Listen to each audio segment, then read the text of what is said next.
श्री शिवाय नमस्तुभ्यम। दोस्तों, मेरे चैनल ओम रूही व्लॉग में मैं रूही मिश्रा अपने चैनल में आप सभी का स्वागत करती हूं। आज मैं आप सभी को तीज व्रत की सुबह शाम की पूजा और अगले दिन सुबह दान किस प्रकार से मैंने सब कुछ किया, पूरी तैयारी कैसे की, पूरा मैं आपको अपना वीडियो पूजा की शेयर कर रही हूं।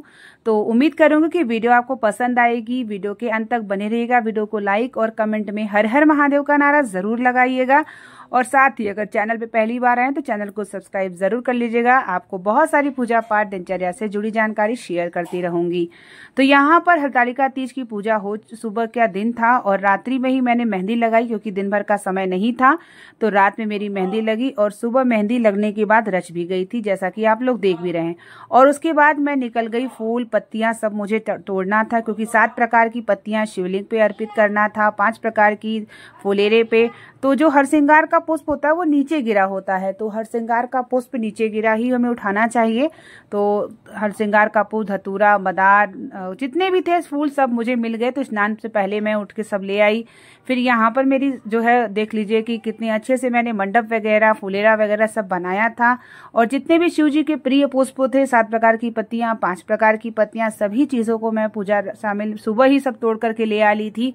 और उसके बाद सुबह जो मुहूर्त था उसमें भी मैंने पूजा किया और प्रदोष काल की पूजा हम सभी विधि विधान से किया। तो यहाँ पे मैं क्या क्या पहनी देख लीजिए आप लोग वीडियो में, और पूरा तैयार होके कैसे की हूँ ये भी मैं आपको शेयर कर रही हूँ। तो यहाँ पर मैं नई बिछिया, मंगलसूत्र और अपना सोने का जो हार है और कंगन वगैरह, इयररिंग्स वगैरह सभी चीज़ें ये मैं अपना पहन रही हूँ। और ये सभी मेरा जो है मेरा खुद सोने का है, जो कि मुझे शादी वगैरह में जो चढ़ता है वो सभी है। नई चूड़ी है और मेरी जो ये साड़ी है वो सिल्क की है, कांजीवरम सिल्क, जो बेंगलोर में कर्नाटका यानी साउथ में जो होती है, साउथ वाली सिल्क है। और बहुत ही हल्की होती है, पहनने में पता नहीं चलती और अलग सी शाइनिंग होती है। तो यहाँ पर मैं शाम के समय देखिए महावर वगैरह लगा चुकी हूँ, बिछिया वगैरह बदल चुकी हूँ और अब मैं इस तरीके से तैयार हो चुकी थी। और मेरी यहाँ चूड़ी वगैरह सब नई मैंने पहना हुआ है और मेहंदी वगैरह भी एक ही हाथ में लगा पाई, दूसरे हाथ में मुझे लगाने का मौका नहीं मिला क्योंकि मुझे यूट्यूब पे पूजा पाठ से जुड़ी जानकारी सब हरतालिका तीज से मुझे शेयर करना था, जल्दी जल्दी सब कुछ करना था। तो यहाँ पर सब कुछ तैयार होकर और भगवान से दिन भर प्रार्थना कर रही थी कि मुझे प्यास ना लगे, मैं पूरे दिन अच्छे से कार्य कर सकूँ, पूजा कर सकूँ।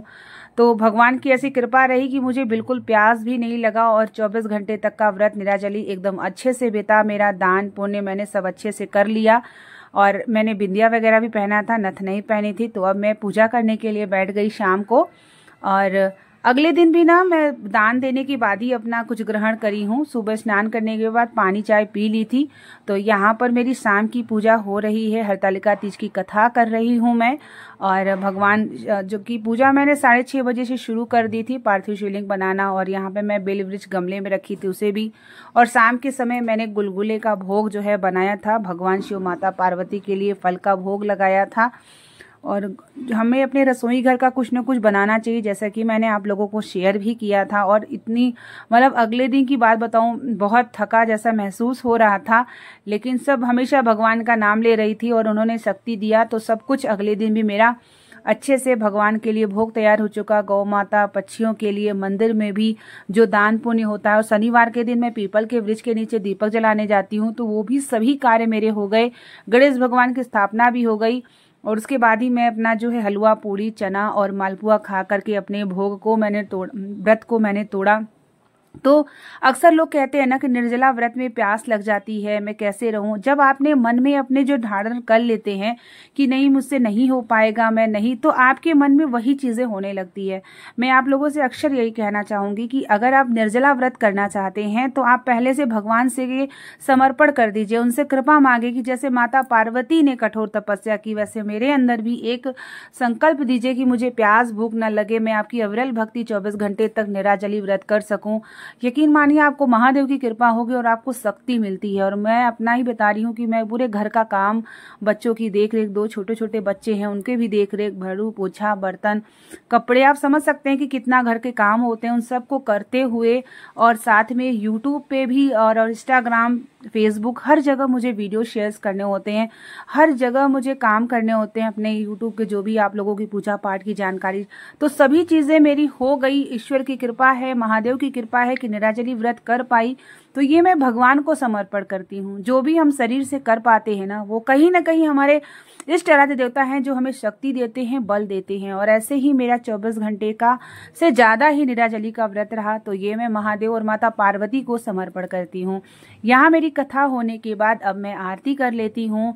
आरती करने के बाद आरती करने से पहले ही मंत्र जाप कर ली थी, क्षमा प्रार्थना मांगी थी, और उसके बाद फुलेरा वगैरह का भी मैं ले जाकर के मंदिर में ही वहाँ पर जहाँ पे है निर्माण रखा जाता है मैं रखाई थी, और भगवान का चढ़ा हुआ निर्माण अपने बगल के प्लॉट खाली था वहाँ। और उसके बाद जो चावल रखा था वो पक्षियों के लिए जल वृक्ष के नीचे।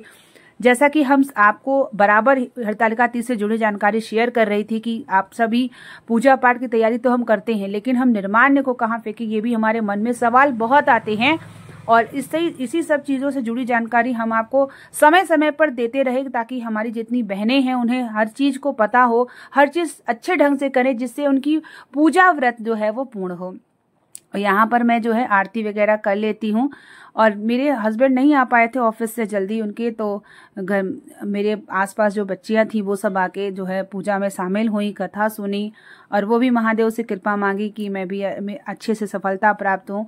तो यहाँ पे अब देखिए मैं पार्थिव शिवलिंग जो बनाई थी उसे मैं विसर्जन करने जा रही हूँ। बहुत मुश्किल हो रहा था, छोटी छोटी वीडियो मुझे लगा था मैं अपनी बहनों को अपनी भी पूजा शेयर करूँगी, ताकि उनको भी देख के अच्छा लगे। और जैसा मैं बताती हूँ ना वैसा मैं स्वयं भी करती हूँ, ताकि आप सबको ये लगे कि मैं जो बताती हूँ वो मैं स्वयं भी धारण करती हूँ। तो यहाँ पर जो जनेऊ है ये सभी गमले में रख देती हूँ, और मेरे गेट के सामने ही ना नीम का वृक्ष है, तो मैं वहीं पर पार्थिव शिवलिंग का विसर्जन कर दूंगी। पति आए तो पहले मैंने चरण स्पर्श किया, जैसे कि मैंने आप लोगों को भी बताया था कि पूजन करने के बाद बड़ों का, पति का चरण स्पर्श जरूर करना चाहिए। ये सुबह का दिन है, यहाँ पे मैं हलवा और पूड़ी और चना भिगोया था वो तैयार कर रही हूँ स्नान के बाद। और मेरे बगल में ही गौ माता 2 दिन से बैठी हुई हैं, बच्चे दी हुई हैं, तो इतना अच्छा सौभाग्य है कि मैं गौ माता को पहले खिला लूंगी, फिर जितने कबूतर कौवे आते हैं जो मैं आपको अक्सर शेयर करती हूँ उन सबको खिला लूंगी। उसके बाद मंदिर में ले जाना है, घर के मंदिर में चढ़ाना है, और यही सब हम लोग जो है आज सुबह की भोग में प्रसाद के रूप में यही लेंगे। तो पहले मैं मंदिर में सब श्रृंगार का सामान, और उसके बाद जो मुझे देना था, ये गौ माता मेरे बगल में 2 दिन से बैठी हुई है, और मुझे इतनी दया आ रही है, वो इतने मतलब सुस्त हैं क्योंकि उन्होंने अभी बछड़ा दिया है। तो यहाँ पे सुबह की मेरी पूजा देख लीजिए हो गई है। मैंने भोग वगैरह जो तैयार किया था वो सभी चीजें माता पार्वती और गणेश भगवान की भी मैंने स्थापना की है, जो कि 5 दिन की मैं गणेश भगवान जी को स्थापित करती हूँ और उसके बाद विसर्जन करती हूँ। तो गौरी माता के साथ विराजमान है। फुलेरा भी मेरा तैयार है। अब मैं जो फुलेरा है उसे निकाल के मंदिर ले जाऊंगी, और साथ में क्या क्या दान कैसे दे रही हूँ ये भी आगे देख लीजिए। और मैंने आपको बोला था ना कि अलग अलग सब करके दान करिएगा, दक्षिणा और श्रृंगार का सामान बांस वाले लकड़ी में रखिएगा। तो ये जल तो मैं वृक्ष के नीचे डाल दी हूँ, और यहाँ की सुबह की मेरी पूजा हो गई। तब तक पति देव जो है गरमा गरम जलेबी लेकर के आए, क्योंकि तीज के दिन अगले दिन बहुत सारे जगह जो है जलेबी खाई जाती है, तो यहाँ पे जल्दी मिलती नहीं है, लेकिन मिल गई तो वो जरूर लेके आए हैं। तो ये सब चीज़ें मैं जब दान वगैरह कर लूँगी तब। तो दान का सामान मेरा तैयार है, और मैं बांस की डलिया में दे रही हूँ, क्योंकि बांस की डलिया से अखंड सौभाग्य की वृद्धि होती है। और यहाँ पर मेरे चावल, नमक, हल्दी, दाल, आटा, आलू, फल और श्रृंगार का सामान दक्षिणा ऐसे करके मैं ब्राह्मण को मंदिर जाके दान करूंगी, इसी झोले में भरूंगी। और ये है फुलेरे का फूल जो कि मैं मंदिर में रखूंगी। और एक झोला मेरा तैयार है पीपल के वृक्ष की पूजा और शिव मंदिर की पूजा। तो इस तरीके से मैं हरतालिका तीज की अगले दिन का मेरा पूजा का सफर रहा। सब पूजा अच्छे से हुआ, पूजा हो गई, मंदिर की, घर की, दान पुण्य ये सब शिव की कृपा से होती। जब तक महादेव की कृपा नहीं होती तब तक हम कुछ भी नहीं कर पाते।